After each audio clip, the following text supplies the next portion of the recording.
Quran, we'll find that 3%, you just take all the verses in the Quran that are of a legal nature, and then count all the verses of the Quran, take the quotient, and you'll find out that about 3% of them are commands and prohibitions, divine commands and prohibitions. 97% of the Quran teaches ethics, the relationship between God and man, the purpose of life, morality, other truths as well. The history of nations in the past teaches us how to be self-critical, how to use reason and faith, the extreme importance of using reason and faith, teaches many, many major themes. You know what I was taught when I became a convert? Rules, rules, rules. If I hadn't studied this religion myself and entered this religion and all I received were rules, rules, rules, I would have left it the next day. Thank God I read the Quran first.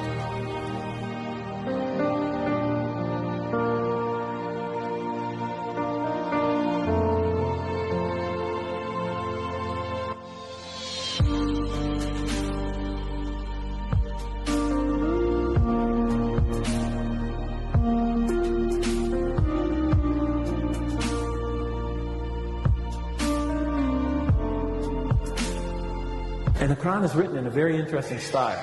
In the beginning, it's quite technical. It goes into a lot of specifics, laws and rules and regulation. By the middle, it takes you into stories, beautiful stories, powerful allegories.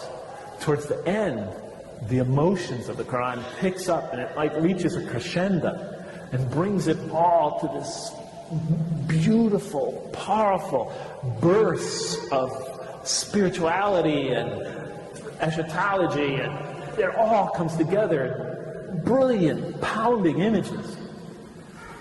And by the time I was getting towards the end of the Quran, as my atheism began to fade away, I began having these powerful spiritual moments when I felt I was in the presence of this tremendous divine embrace. I remember reading the surah, وَالضُّحَى وَاللَّيْلِ إِذَا سَجَى مَا وَدَّعَكَ رَبُّكَ, When I got to the end of that surah, I cried like a baby for 20 minutes. I didn't even believe in God. And it brought me to tears. And I would try to deny these experiences as I was having them. I would try to step on them. They just kept coming.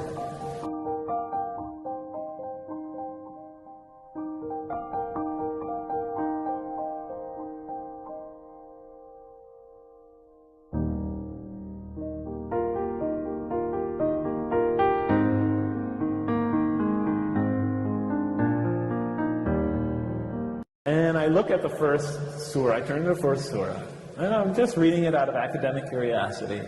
And it's obviously a hymn of praise to me. It's like a psalm for those of you who know the Bible.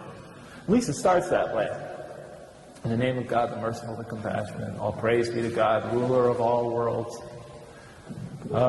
master of the king or master of the day of judgment. Actually, the day of requital, the day of recompense, the day when accounts are settled. To you alone, and then it goes on from there. And I'm reading it, and I'm thinking, oh, a hymn of praise, a psalm. And I get to the end of it, and then as I get to the end of it, I realize, oh, the last few lines made a subtle transition into a prayer for guidance. Show us the straight path, the path of those whom you have favored, not those who have gone astray, or upon whom is violence or wrath. And I thought, what a clever author. He tricked me into making a prayer for guidance, a supplication for guidance. Clever man. So I assumed the Quran had a human author. So I turn to the next surah, and it begins Alif, Lam, Mim, 3 Arabic letters. Then that is the book, wherein no doubt is the guidance